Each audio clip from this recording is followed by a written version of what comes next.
The business that we want all investors to invest in is Bubok, a small food business that specializes in porridge with Western-style topping, such as black pepper beef, black pepper chicken, scrambled egg, and others. This concept is unique in the market because it is simple but still filling and flavorful. To ensure smooth production, the business works with 3 backup suppliers for each raw ingredients, which help reduce the risk of supply shortage and ensure continuous production. This business also focuses on affordable pricing because its main target market is students, especially IIUM students, who make up about 70% of its customers, while the outstanding 30% consists of IIUM staff, around 20%, and another 10% is for customers from nearby places such as Subang and Rawang.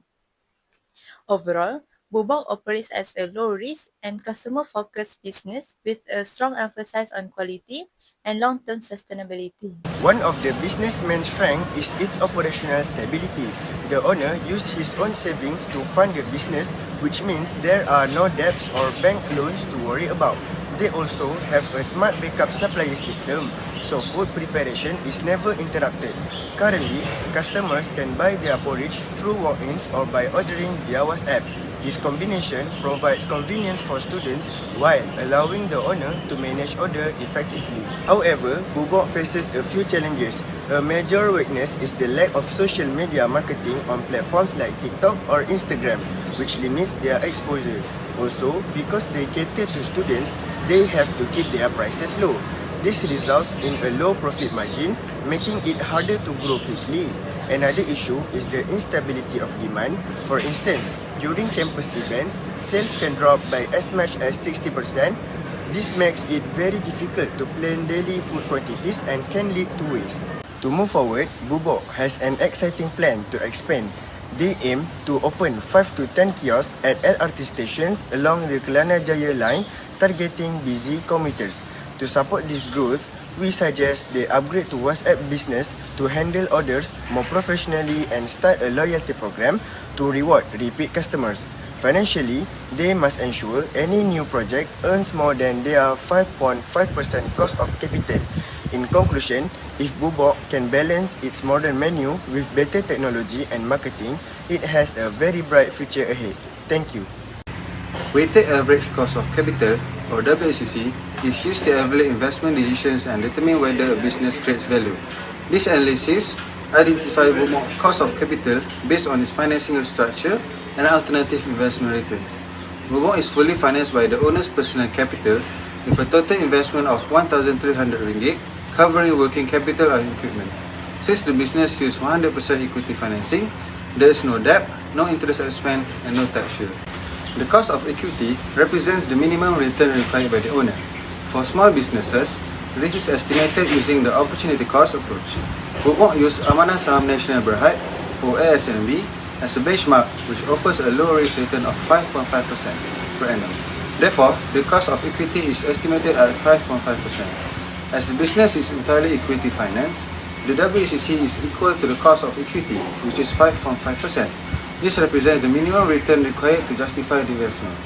Project earning returns above this rate will create value, while those below may destroy the value.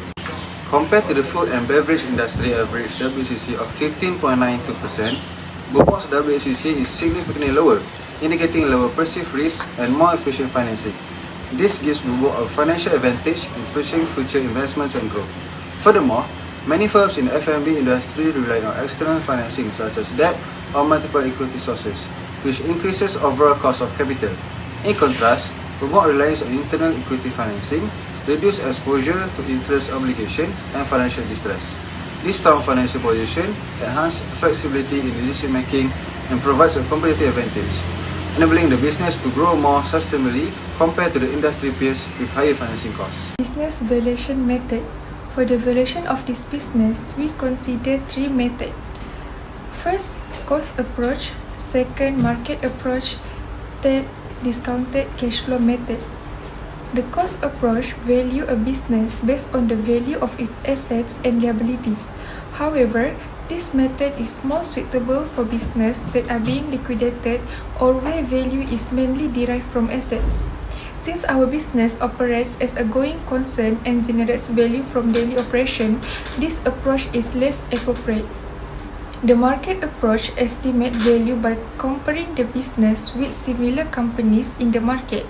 Although this method is useful, it requires reliable and comparable market data, which is limited for small privately owned business like ours. Therefore, we selected the income approach using the discounted cash flow method. The discounted cash flow method values the business based on its ability to generate future cash flow. These future cash flow are forecasted and then discounted to their present value using the weighted average cost of capital, which reflects both the time value of money and business risk. The discounted cash flow method is the most suitable for our business because it is a going concern with an established operating history and clear growth potential.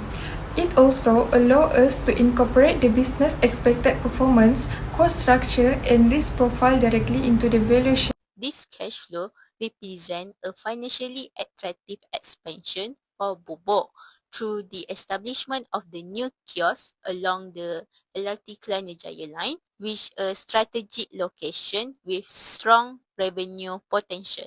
To start with, this project requires a small initial investment, which is RM10,500, fully funded by equity, which reduce financial risk as there is no debt and interest obligations.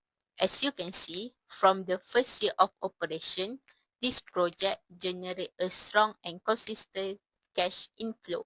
Annual operating cash flow starts with RM43,000 in 2026 and increased by 5% every year until it reached RM60K by 2030. This growth comes from the increase of sales and fixed costs remain stable that leads to efficient cost control.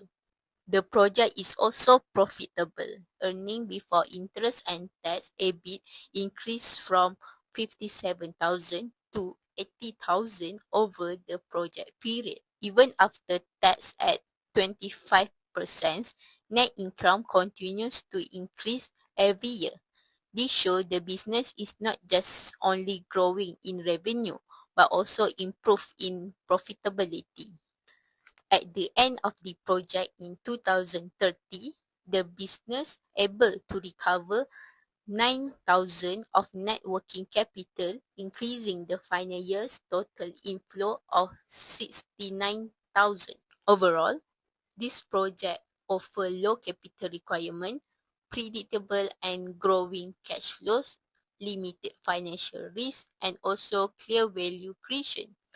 This makes Bobo expansion a suitable and attractive opportunity for investors. So, based on the cash flow, let me explain about the initial investment.